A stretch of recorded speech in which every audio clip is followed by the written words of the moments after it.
Faltam 3 jogos. Fala, eu sou o Lucas. Fala, eu sou o Felipe. E hoje a gente está aqui para mais um vídeo do canal Quicando a Bola. E dessa vez vamos falar sobre UEFA Champions League. Os semifinalistas estão definidos com os jogos dessa semana das quartas de final, jogos de volta. Temos então Borussia Dortmund e PSG de um lado, Bayern de Munique e Real Madrid do outro. Então aparece a vinheta. Are you ready for the show? You got a new YouTube channel, you gotta know. Quicando bola, we're kicking it on the field. Talking football, making hearts go wild. Quicando a bola. Yeah, we're kicking it, taking control. Quicando a bola. Someone join it, gotta let the good times roll. Começaremos falando então de Borussia Dortmund e Atlético de Madrid, que foi uma insanidade. No jogo de ida, o Atlético foi muito bem e acabou saindo com vantagem menor do que o que jogou, provavelmente. E isso custou caro, né? Não é a primeira vez também que o Simeone paga caro para esse tipo de postura, de abrir vantagem e depois sentar na vantagem. Eu acho que se eu fosse ele, eu experimentaria uma vez na vida fazer diferente. Porque quando ele tá fazendo isso, sempre dá errado. Então, talvez se ele tivesse ido mais para cima, principalmente porque a gente sabe que esse Atlético dessa temporada é fortíssimo dentro de casa, mas fora já é outra história.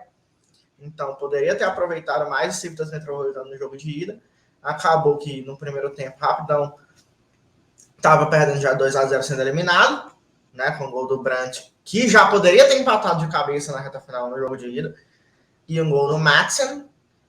Depois o Hummels fez um gol contra, o Correa empatou o jogo, o Atlético voltou a estar se classificando, mas na reta final trocaram gentilezas, né? Primeiro o Sabitzer deu assistência para o Füllkrug, depois o Füllkrug deu assistência para o Sabitzer, e o Borussia Dortmund, que estava fora dos principais prognósticos de ser um dos favoritos para a Champions, tá na semifinal. Se você parar para pensar, nenhum dos dois estava, né? Eles entraram um pouco mais quando teve o chaveamento, principalmente porque os dois iam se enfrentar.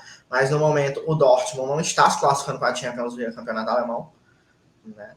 E o Atlético de Madrid no campeonato espanhol está, mas está por pouco, né? O Atlético é o quarto colocado do campeonato espanhol, com 4 pontos na frente do Atlético. E o Borussia Dortmund tem o mesmo número de pontos do Leipzig, que é o quarto, mas é o quinto. Então, eles estão nessa temporada meio que, né? Se espera do Atlético de Madrid pelo menos um terceiro lugar na Espanha, geralmente, e do Borussia Dortmund um segundo na Alemanha. Só que, né, nessa temporada apareceu um Bayer Leverkusen, né? Então, aí... E é um negócio muito realmente impressionante, que eu acho, porque o primeiro jogo você viu todos os jogos com muita emoção, com realmente momentos de dois times, e realmente o Atlético de Madrid dominou o jogo, só que no final continuou aberto. Todos os outros jogos ficaram muito abertos, devido à postura dos dois times, devido à loucura que foram esses jogos, mas isso ficou aberto porque no final saiu um gol do Borussia, né? O Atlético não concretizou todas as chances que teve também. E aí, nesse sim, teve muita loucura. E assim, em relação a favoritismo, pessoas colocarem esses dois times, realmente, eu cheguei a ver do Atlético, baseado em, tipo, o Bayern, a pessoa, eu não lembro quem foi, mas foi alguma influência de aposta, inclusive. Porque o Bayern não era líder do alemão e não ia poder poupar no alemão. O Manchester City não era da Premier League. O Real tinha um Girona lá, não ia poder poupar no campeonato, iam ficar focados no campeonato, querendo não chegar desgastado, por isso o Atlético de Madrid poderia sobressair nesse sentido. E aí... O Atlético de Madrid não é o líder do espanhol também. Mas aí eu acho que cai na realidade dos times. E aí o Atlético de Madrid poderia sair melhor nesse sentido, porque também é um time copeiro. Eu não sei quando essa pessoa falou isso, mas a luta do Atlético de Madrid no Campeonato Nacional hoje é muito maior do que a do Bayern. Eu também não lembro. De certa forma, talvez até que a do Real Madrid. Foi um tempinho atrás, mas o ponto é que não chegou de qualquer jeito também.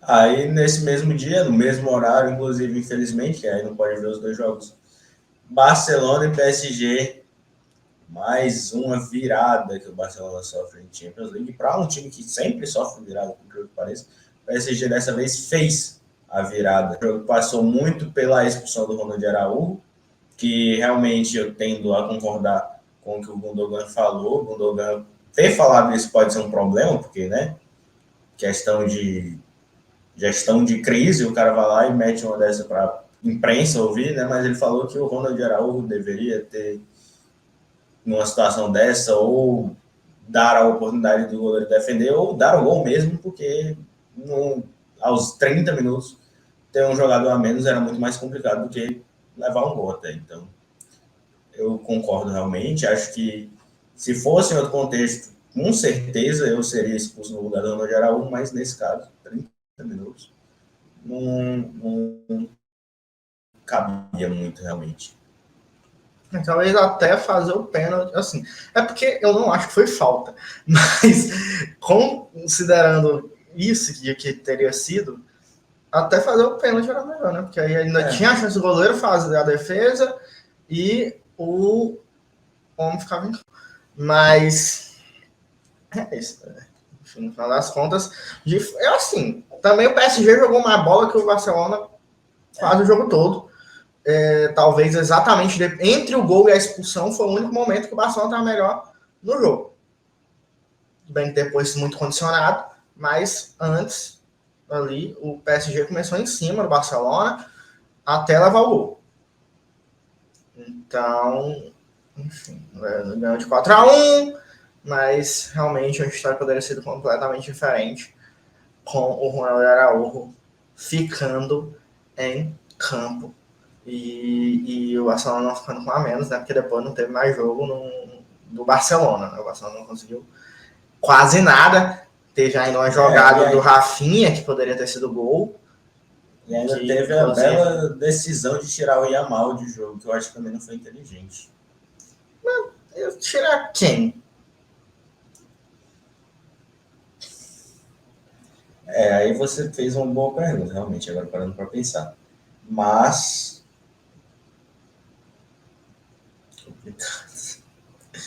talvez o Lewandowski, porque ia ficar numa situação de talvez mais defensiva, e aí faria mais sentido ter um jogador de correria do que um centroavante.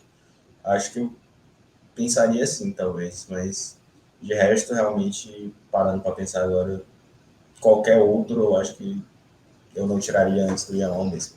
É difícil, porque por outro lado também poderia se tacar a bola lá na área de qualquer jeito com o Lewandowski com um desespero. Enfim. O Barcelona eliminado. E na quarta-feira, Bayern 1-0 no Arsenal. Talvez não sei, pau a pau ali com o do Borussia, mas os dois alemães surpreendendo, né? Não eram favoritos em nenhum dos dois confrontos. Acho que o Bayern tem um pouco a licença poética de ter a camisa, né? A camisa pesa em relação à do Arsenal, e não só em questão de desde 1970 e tantos que o Bayern ganhou 3 títulos seguidos e o Arsenal nunca ganhou um na história. Mas até o fato do Arsenal não jogar Champions há muito tempo, né? Assim, muitos desses jogadores não estão acostumados a mata-mata de Champions League. Tudo bem, tem um Havertz que já tem até gol de título, um Jorginho que também é campeão, jogando com o Havertz. Mas, em geral, qual a experiência de Davi Raya na Champions? Qual a experiência de Bukayo Saka na Champions? Qual a experiência de Gabriel Martinelli, de Declan Rice, de Gabriel Magalhães? Enfim, é muito pouca. Não, era essa temporada, basicamente, no geral. E o Bayern de Munique conseguiu aí um desempenho para conseguir se classificar com o gol do Joshua Kimmich, né? No jogo de volta, 1-0, assistência do Rafael Guerreiro.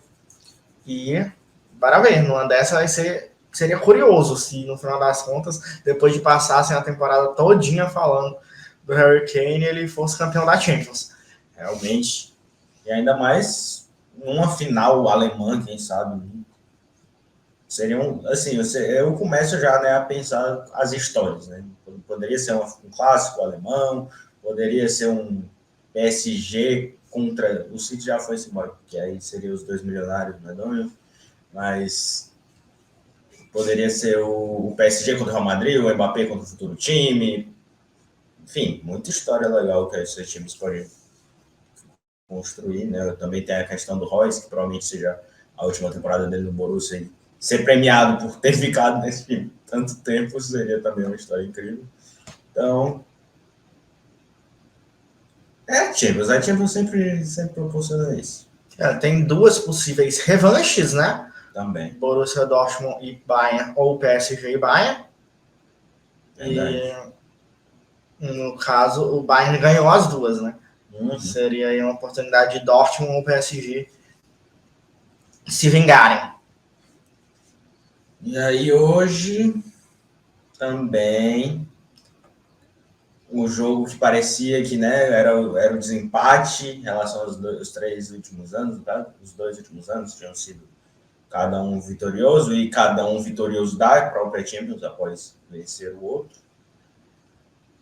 Foram 220 minutos e tudo empatado até que chegou aos pênaltis, em que o Real Madrid começa perdendo com o Modric, só que aí o Bernardo Silva bate muito mal, e também o Lunin tem o mérito de esperar no meio e defender. O Kovacic também desperdiça, e aí depois todo mundo acerta e, consequentemente, o Real Madrid classifica também. Em Manchester, inclusive, né? Porque sempre se fala muito da magestria do Santiago Bernabéu em Champions, mas não é só no Bernabéu em que o Real Madrid faz umas loucuras dessas. Porque no final das contas ele não teve que buscar resultado em momento nenhum. Isso talvez teria feito uma grande diferença. Como a gente viu, quando ele precisou buscar resultado na temporada passada, ele levou 4 dentro da Etihad. Não que também não fosse possível, né? A gente sabe que o Real Madrid, de fato, nunca está morto na Champions, mas o tanto que esse time não conseguiu jogar no segundo tempo e na prorrogação inteira foram 75 minutos tirando bola. Foram 75 minutos com o City girando ao redor da área do Real Madrid, tentando finalizar, com o Lunin fazendo defesas importantes.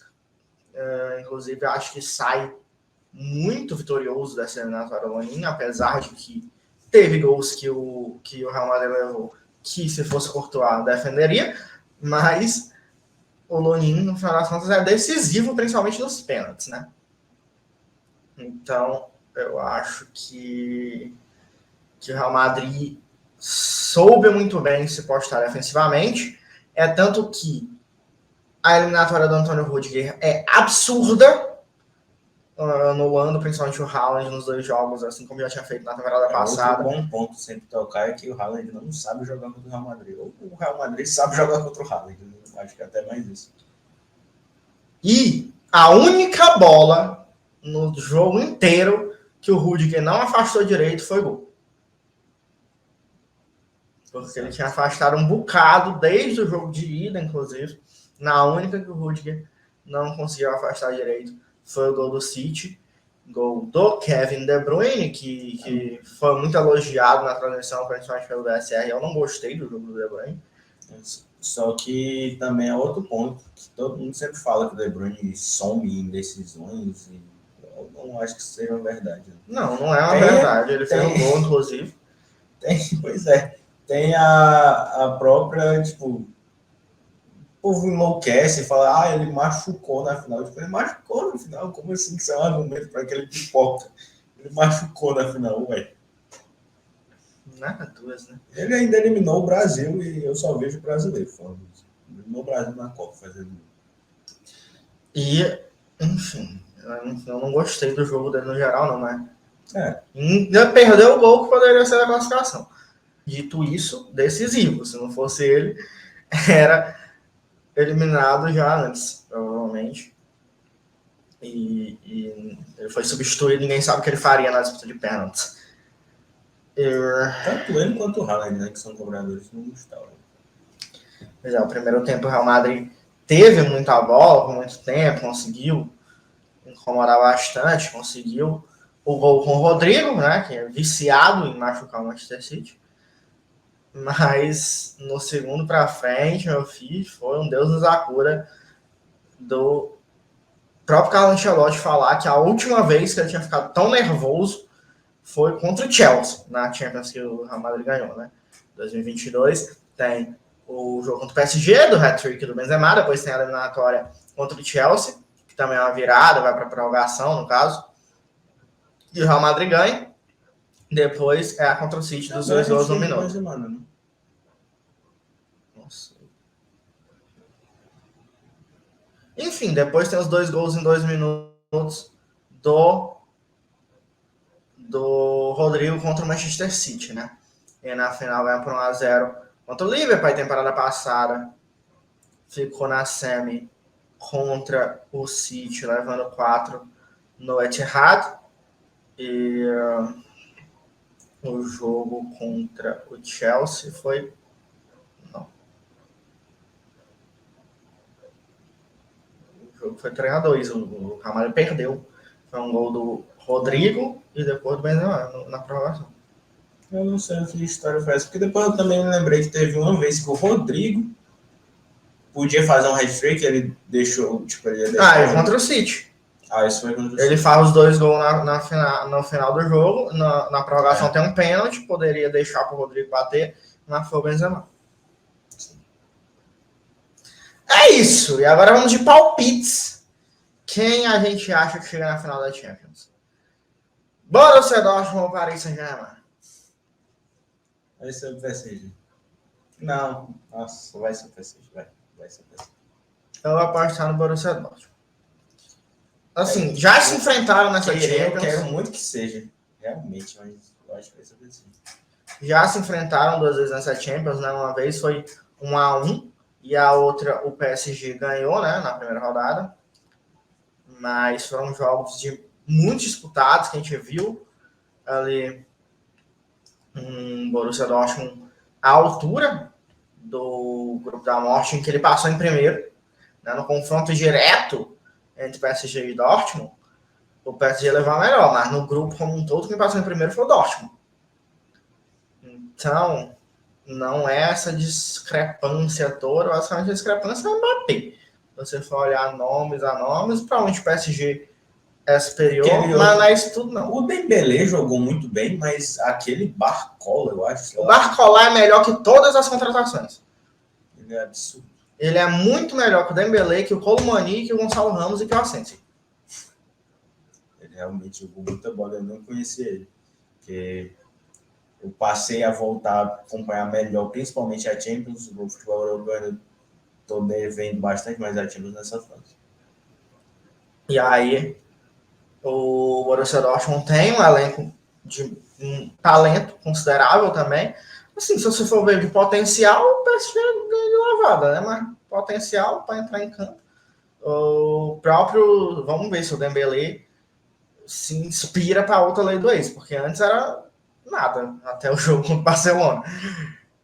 Mas vamos ver. Eu acho que vai dar o Borussia Dortmund.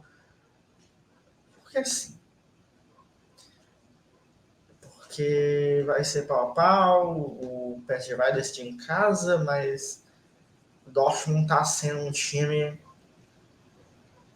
que tá dando pintas de ir muito bem. Aí no mata-mata até aqui, os dois tiveram confrontos consideravelmente mais tranquilos nas oitavas, depois nas quartas tiveram que fazer viradas, estão sendo campanhas parecidas aí. Mas eu vou apostar no Borussia Dortmund. Real Madrid, Bayern de Munique. Real Madrid também. Vai ser a final que eu mais não quero ver. E, inclusive, nessa final eu sou Real Madrid. Eu não... Assim, o Real Madrid é muito mais time do que o Bayern de Munique na temporada. O Arsenal também era. Só que eu acho que não tem o peso né, a camisa pesa mais para o Real Madrid dessa vez. E são 20 títulos, né? É muito louco esse número. E 14 são do Real Madrid, então mais do dobro também, ao mesmo tempo que seja um número muito grande, muito pelo Bayern também. Mas é muito louco isso. Real Madrid, eu acho que passa aí do Bayern de Munique, que vai fazer a final aí contra o Borussia Dortmund, contra o PSG. Felipe, fala nos comentários para ti quem são os finalistas, se tu concorda com as nossas análises aqui do jogo, dos 4 jogos, dos 4 confrontos, dos 4 semifinalistas. E se gostou do vídeo, dá o like, se inscreve, mostra para seus amigos darem a opinião deles também, que o YouTube vai recomendar muito mais do que Canal Bola para ti. Se não gostou, dá o dislike, segue a gente nas redes sociais que estão na descrição do vídeo. Lá a gente bota o link nos stories, principalmente, quando tem vídeo novo. E é isso, tchau.